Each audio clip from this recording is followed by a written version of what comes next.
आज इस अवसर पर जो दूसरा विषय है, प्रधानमंत्री जी ने जिस प्रकार से जो पिछला लगभग 1 वर्ष से गतिरोध चल रहा था, कुछ किसान नेताओं ने किसानों के बारे में जो 3 बिल पारित करके कानून बनाए गए थे, यद्यपि वो जो बिल हैं किसानों के हित में थे, किसानों की भलाई के लिए थे, खास करके छोटे किसान, मध्यम दर्जे के किसान उनको बहुत लाभ होने वाला था।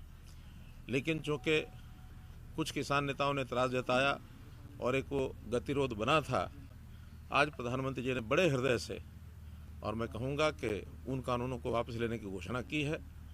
और इसमें अब चूँकि देश के प्रधानमंत्री लोकतांत्रिक पद्धति से जो व्यवस्थाएं अपने यहाँ होती हैं, उनकी इस बात के ऊपर विश्वास करते हुए जैसे ही लोकसभा का सेशन शुरू होगा, उस समय इनको विधिवत तौर पर संसद में रख करके इनको वापस लिया जाएगा।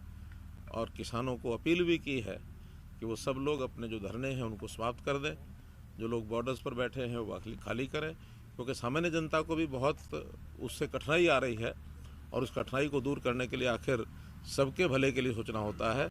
तो वो खाली करके अपने अपने घरों को लौट जाना चाहिए और अपने खेतों में जाकर के भी काम करें। सामान्य गतिविधियां जो किसान की होती हैं उसके अंदर अपने अपने काम में लग जाए, प्रधानमंत्री जी ने अपील की है। और मैं भी अपील करता हूं कि अब इस विषय पर एक सार्थक पहल करके और सब लोगों को इसमें आगे बढ़ना चाहिए। जहां तक एमएसपी की बात है, चूँकि वो तो एक सुझाव एक प्रकार का किसान संगठनों की ओर से है, वो तो कोई कानून बना नहीं है अभी, लेकिन उसके लिए भी पहल करके प्रधानमंत्री जी ने कहा है कि कमेटी बनाई जाएगी। उस कमेटी में केंद्र सरकार के लोग, प्रदेशों की सरकारों से भी लोग लिए जाएंगे, कृषि के अर्थव्यवस्था को जानने वाले लोग, कृषि साइंटिस्ट और किसानों के भी प्रतिनिधि, इन सब के बीच में सबको मिला करके और एक कमेटी बनेगी।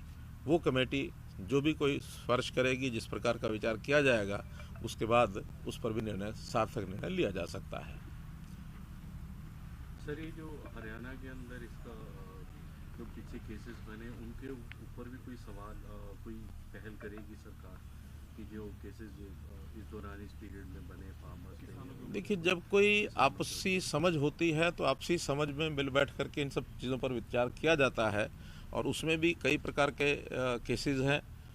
कुछ केसेस बहुत सामान्य केसेस हैं, सामान्यतः पहले भी ऐसे आंदोलन होते हैं तो उसी प्रकार उनके निर्णय किए जाते हैं। जो कोई बहुत गंभीर धाराओं के अंतर्गत होते हैं उनका विषय जो है, चूँकि बहुत केसेस कोर्ट में भी चले जाते हैं तो कोर्ट के माध्यम से वापस करने पड़ते हैं। तो एक सार्थक, जिसको कहना चाहिए, पहल हम अपनी ओर से भी करेंगे और इसमें किसी प्रकार का आगे कोई विवाद बढ़ने नहीं दिया जाएगा। आपकी कई बार मीटिंग्स हुई हैं माननीय होम मिनिस्टर के साथ, माननीय उनके साथ, सीनियर के साथ, तो आपने कितनी बार इन इश्यूज़ को उठाया और क्या चर्चा रही? फिर अब तो क्योंकि अब सब कुछ सॉल्व हो गया तो आज तो शेयर कर ही सकते हैं। क्योंकि देखिए, ये सारा आंदोलन का ज़्यादा असर हरियाणा पर या कुछ पंजाब में भी कह सकते हैं, लेकिन इन आखिरी दिनों में तो पंजाब में उतना प्रभाव नहीं था जितना हरियाणा में था, कुछ थोड़ा पश्चिमी उत्तर प्रदेश में था। तो मैं जब भी पिछले वर्ष भर में चाहे अपने पार्टी के अध्यक्ष से मिला हूँ, चाहे होम मिनिस्टर से मिला हूँ, चाहे प्रधानमंत्री से मिला हूँ, प्राय हर बार इस विषय पर चर्चा होती रही है। और हर बार उन्होंने भी कहा कि किसी प्रकार की कोई बातचीत किसी कॉर्नर से आती है तो वो ज़रूर हमारे तक पहुँचाते रहें। मेरी भी बीच बीच में कुछ किसान नेताओं से बातचीत चलती रही है, क्योंकि ये सब बातें इनफॉर्मल होती है। फॉर्मल लेवल पर हमारा कोई अधिकार भी नहीं है, क्योंकि ये विषय राष्ट्रीय स्तर का है, केंद्रीय कानून बने हैं। लेकिन इनफॉर्मली जितनी बातें, जितने इनपुट्स हमारे पास थे वो हमने बताए और उसमें बातचीत करने में जो लोगों को हम भेज सकते थे केंद्रीय नेताओं के पास भेजा भी था। प्रारंभ में तो 11 सिटिंग्स जो फॉर्मल सिटिंग्स हुई थी, लेकिन 11 सिटिंग के बाद लगातार हर बार विषय एक प्रकार से रुक जाता था।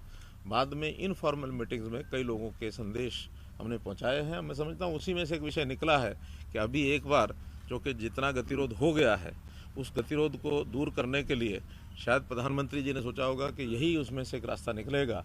और चूँकि कोई बात और किसान नेता इससे ज़्यादा सुनने के लिए तैयार नहीं है, तो उन्होंने बड़ा मन दिखा करके, और जैसे लोकतंत्र में होता है कि जनता की बात को ज़रूर ध्यान में रखते हुए निर्णय लिए जाते हैं। हालांकि निर्णय लेने का अधिकार भी संसद को है, तो प्रधानमंत्री जी के नेता हैं, तो नेता के नाते उन्होंने कहा है, तो निश्चित रूप से संसद में 29 तारीख को जैसे लोकसभा का सेशन होगा तुरंत उसमें इसको निर्णय को स्वीकार किया। किसानों से अपील क्या है? सीधी प्रतिक्रिया अभी तक इस पर नहीं दी। उन्होंने कहा कि कल वो बैठक करके अपना फैसला देंगे। वही राकेश टिकैत किसान नेता का कहना है कि जब तक कानून वापस नहीं होते संसद में तब तक हम। तो आपकी क्या अपील है? आपने ये भी कहा है सर इसमें कि जब तक जो एमएसपी है उसके ऊपर कानून नहीं बनता किसान हटने को तैयार नहीं है। तो जो कुछ किसान संगठन है वो अभी भी अपनी बात पर अड़े हुए हैं। देखिए, अलग अलग बातें अलग अलग किसान नेताओं ने कही हैं। कुछ लोगों ने स्वागत किया है और कुछ लोगों ने एमएसपी की बात कही है। मैं समझता हूँ इन दोनों बातों के ऊपर प्रधानमंत्री जी ने बात कह दी है, क्योंकि कानून कोई बने हुए तो 3 ही कानून थे, ये तीनों ही वापस लेने की बात कह दी है। और मैं समझता हूँ प्रधानमंत्री जी की विश्वसनीयता समाज में, इस देश में, बल्कि मैं तो कहूँगा दुनिया में इतनी बनी हुई है कि जो बात वो कह देते हैं उसको पूरा करते हैं। इस पर तो कोई चिंता किसान नेताओं को करनी नहीं चाहिए कि एक बार जब कह दिया है तो निश्चित रूप से यानी होगा ही।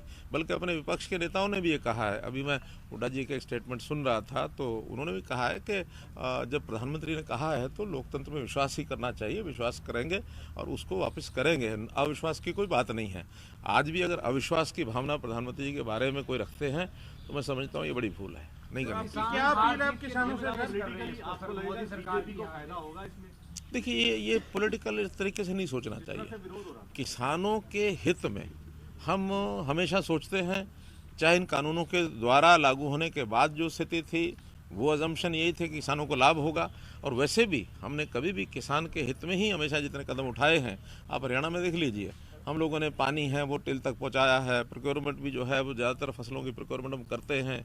जो हरजाना है, जो मानो हरजाना क्या, जो उनका नुकसान होता है, मुआवजा है, उस मुआवजे को भी हमने सारे देश में सबसे ज़्यादा यहाँ रखा हुआ है। पहले ये 12,000 रुपये एकड़ था, हमने उसको 15,000 रुपये एकड़ कर दिया है, 10 का 12.5 कर दिया है। और भी जितनी सुविधाएं किसानों को हम दे सकते हैं, चाहे वो भूमि, ये जो सॉयल परीक्षण के जो कार्ड्स थे वो हमने बनाए हैं, लैब्स बनाई हैं। हर एक मंडी में अब वहाँ लैब बनेंगी, स्कूल कॉलेजेस में हमने लैब बना दी है, ताकि सॉयल टेस्टिंग का जो सिस्टम है उसके आधार पर सॉयल की जो क्वालिटी है उसको देख करके किसान को बताया जाए क्या बुआई करनी क्या नहीं। सेम की जो ज़मीन है उसको हम 1 लाख एकड़ उसको ठीक करने की और आगे बढ़ रहे हैं।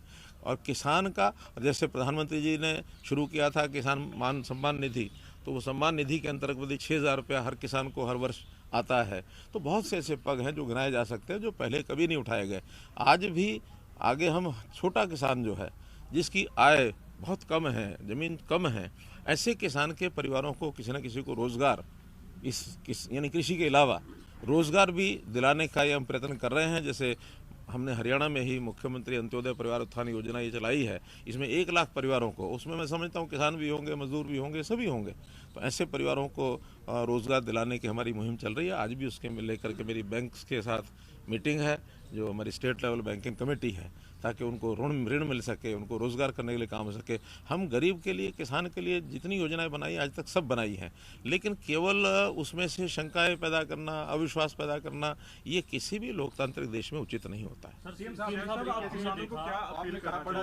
सरकार थी, चाहे केंद्र सरकार की बात करें, राज्य सरकार की बात करें, लगातार कृषि कानूनों के साथ समर्थन में खड़े हुए थे आप लोग। अभय चौटाला ये भी कह रहे हैं कि एक प्रस्ताव हरियाणा विधानसभा में आप लेकर के आए थे, उसे भी वापस कराएंगे, जो कि इनके समर्थन में था। एकाएक ऐसा क्या हुआ कि प्रधानमंत्री सामने आए और वापस ले लिया? पूरी सरकार के जो स्टैंड थे, देखिए, ये पिछले बहुत समय से चीज़ें चल रही थी, कहीं ना कहीं कोई ना कोई स्टेप आगे आएगा। और आखिर तो समस्या कोई भी जब होती है उसके समाधान के लिए लोकतंत्र में तरीके होते हैं। उस तरीके में बातचीत का एक तरीका होता है। बातचीत शुरू में फेल हो गई, बाद में फिर लगातार दोनों तरफ से चीज़ें अड़ी रही। अंतोगत्वा पिछले लगभग 2 महीने से मैं कह सकता हूँ कि हमारे गृह मंत्री जी ने भी और प्रधानमंत्री जी ने भी ये संकेत किया कि समय आने पर सब चीज़ें ठीक हो जाएंगी। अब ये उनका अपना विषय है कि उन्होंने किस दिन उसकी घोषणा करनी और क्या करनी है, जो कि मुखिया वो हैं और केंद्र सरकार के कानून हैं, अधिकार भी उनको है। लेकिन हमने प्रयत्न सब किए और उस प्रयत्नों में से आज ये इस लेवल पर चीज़ पहुंची है। अभी भी कोई बातें अगर बची हैं तो उसको भी बैठ करके आगे, पंजाब के चुनाव से जोड़ के भी देख रहे हैं। ऐसा नहीं है, लोकतंत्र में चुनाव तो हर समय आता है।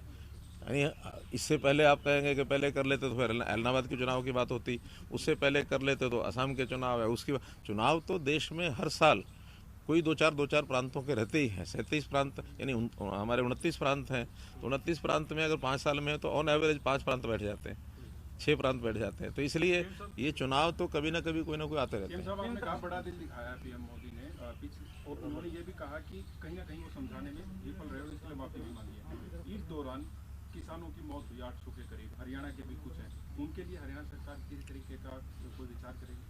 देखिए, वो किस कारण से उनकी मृत्यु हुई है उन कारणों को आधार मान करके और उसका विचार किया जाएगा।